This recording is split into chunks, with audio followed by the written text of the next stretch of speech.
नमस्कार दोस्तों। जैसा कि आपको पता है कि 11 मार्च को मेरिट आंदोलन है और हम सारे मेरिटधारियों से आग्रह करते हैं कि इस आंदोलन में आप बढ़ चढ़ के भाग लेंगे और आशा भी करते हैं कि आप सभी मेरिटधारी इस आंदोलन में आएंगे। दोस्त, मेरे भाई, ये आंदोलन नहीं है। ये आप जो सोचते हैं ना कि ये आंदोलन है, ये आंदोलन नहीं है। ये बिहार बचाओ आंदोलन है, ये संविधान बचाओ आंदोलन है। क्योंकि अगर हम मेरिटधारी अगर बिहार बचाओ आंदोलन में अगर नहीं भाग लेते हैं, संविधान की रक्षा नहीं कर पाते हैं, तो सोचिए कौन कर पाएगा। एक एक, चाहे वो नॉन मेरिट में हो या मेरिट में हो, एक एक स्टूडेंट कैंडिडेट सब जानता था ये कॉम्पिटिटिव नेचर का एग्ज़ाम था। सरकार हम लोगों को दोनों में लड़ा के गोल गोल घुमा रही है, लेकिन हम लोग घूमने वाले नहीं हैं। क्योंकि जब हम मेरिट में आ सकते हैं तो हम सरकार को उखाड़ के भी फेंक सकते हैं। ये तब संभव होगा जब आप घर से निकलिएगा। यदि घर से नहीं निकलिएगा तो ये मान के चलिए कि आपका हक मारा जा रहा है। सरकार षड्यंत्र रच रही है। वह चाहती है कि इस वैकेंसी को 2040 तक ले जाए, क्योंकि 11 वाला को 22 तक ले आया और वो रोड पर है। इस वैकेंसी को भी वह चाहता है कि 2030, 35, 40 तक ले जाए। सोचिए, यदि ये वैकेंसी 2011 के तरह ही यदि 2030, 35, 40 तक जाता है, यदि आपको जॉब भी हो जाता है 10 साल बाद, तो फिर इस जॉब की क्या अहमियत रह जाती है। सोचिए, इस जॉब मिलने के बावजूद भी आपको क्या खुशी मिल पाएगा। क्या आप 10 साल बाद नौकरी करने के लिए इस फॉर्म को फिलअप किए थे? यदि नहीं किए थे तो आप 11 मार्च को आंदोलन में आइए। यदि आप अपना भाग्य तकदीर अगर देखते हैं, आपका सपना गोल बड़ा बड़ा है और उस सपने को साकार करना चाहते हैं, तो आपको इस आंदोलन में आना पड़ेगा। यदि आप नहीं आते हैं तो सोचिए कि जब संख्या बल नहीं दिखेगा तो सरकार आपके विरोध डिसीजन लेगा ही। क्योंकि वो जानती है, वो समझता है कि हम मेरिटधारी आवाज़ नहीं उठाएंगे तो क्या सरकार आपकी रक्षा करेगा? कभी नहीं करेगी। वो सरकार तो चाहती है कि चरण बाई देते रहे। 2 साल 4 साल पूरे बिहार में पूरे देश में चर्चा चलते रहेगा कि बिहार में देखिए इतना टीचर का वैकेंसी है, और यहाँ तो हो कुछ नहीं रहा। सोचिए, आज भी 2011 वाला विद्यार्थी जो दर दर की ठोकरें खा रहा है, बहुत सारे सब्जेक्ट का आपको मिल जाएगा। ये मत सोचिए कि सिर्फ सोशल साइंस का विद्यार्थी घूमना है। आप किस भूल में हैं?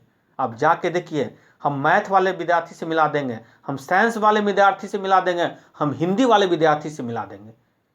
जिस दिन कैंप लगता है ना, उस दिन आप जाके देखिए, आपको सब विद्यार्थी मिल जाएगा। सोचिए, अगर उसको हो भी जाता है तो क्या वो खुशी है जो 11 साल पहले खुशी मिलता? अपने दिल पे हाथ रख के सोचिए कि अगर 10 साल बाद आपको जॉब होता है तो क्या ये खुशी रहेगी जो आज मिलेगी? अगर नहीं तो आप इस आंदोलन में आइए। आपका सपना अगर साकार करना चाहते हैं, अपनी सपना साकार करना चाहते हैं, तो इस आंदोलन में आप आइए। क्योंकि 2-4 आंदोलन होगा, सरकार को तो जागना पड़ेगा, ये मान के चलिए।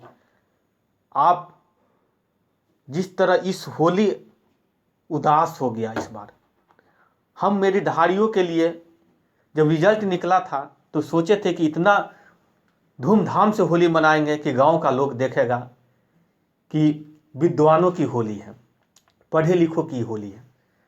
लेकिन मेरे भाई, इस होली फीका पड़ गया।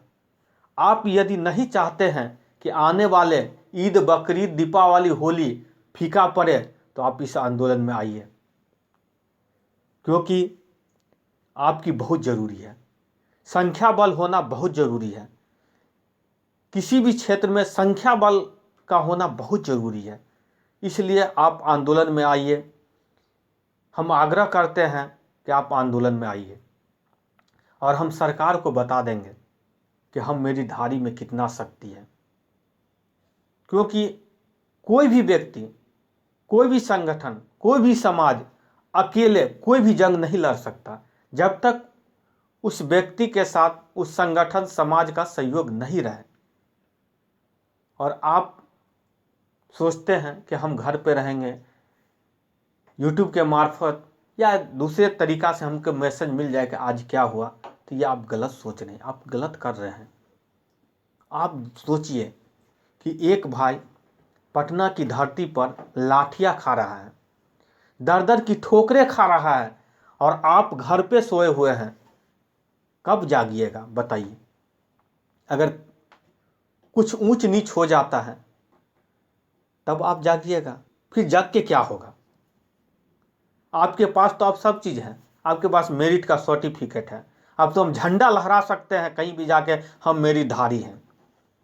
और इस बार हम सरकार के पास 2 मांग रखने जा रहे हैं। पर्सनल बात हम कर रहे हैं, हो सकता है और मेरी धारी का ये सहमति नहीं हो, लेकिन इस बार हम अपना पर्सनल खुला चैलेंज कर रहे हैं सरकार को। 2 मैटर। पहला कि शिक्षा मंत्री आके जले पर जो नमक छिड़कती है उसको बंद करना है। पहला हम लोगों का मांग है।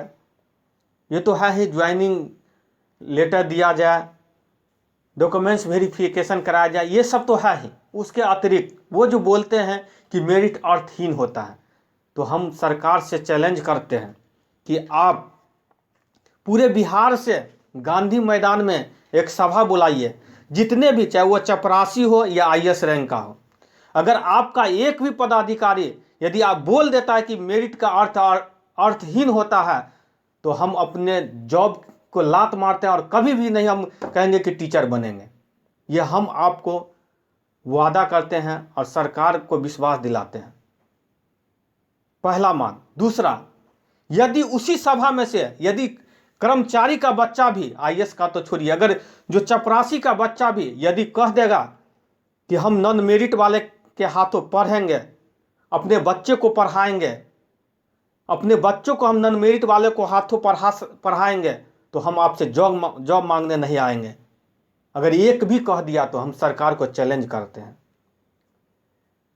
ये मेरा व्यक्तिगत बात हो सकता है, लेकिन इसमें सच्चाई है। कोई भी आदमी नॉन मेरिट वाले से क्यों पढ़ाएगा भाई? क्योंकि विद्वान की कमी नहीं है। पहले 10 साल पहले गांव में नहीं टीचर मिलता था, उस समय नॉन मेरिट वाला चलता था, थोड़ा बहुत नॉलेज रहता था, उस समय चल जाता था। लेकिन आज मेरिट धारियों की कमी नहीं है, क्यों नॉन मेरिट वाले से पढ़ाएगा? इसलिए शिक्षा मंत्री के बोलने से कुछ नहीं होता है मेरे भाई, और हमारे बोलने से भी कुछ नहीं होता है। ये तब संभव है जब आप आंदोलन में आइएगा, नहीं तो ये सिर्फ बात ही रह जाएगी और आपको वीडियो देख कर मज़ा आ जाएगा, अच्छा लगेगा, लेकिन इस मज़ा से कुछ होने वाला नहीं मेरे भाई। आपको इस आंदोलन में आइए, और फिर पुनः आग्रह करते हैं कि इस आंदोलन में आइए और इस आंदोलन को सफल बनाइए। हम लोग पटना में ही 11 तारीख को होली खेलेंगे, लेकिन तब जब हम लोगों के साथ कुछ आस आएगा, कुछ नया आएगा तब। इसी के साथ हम अपनी वाणी को समाप्त करते हैं और आशा करते हैं कि आप आइएगा। जय हिंद दोस्तों।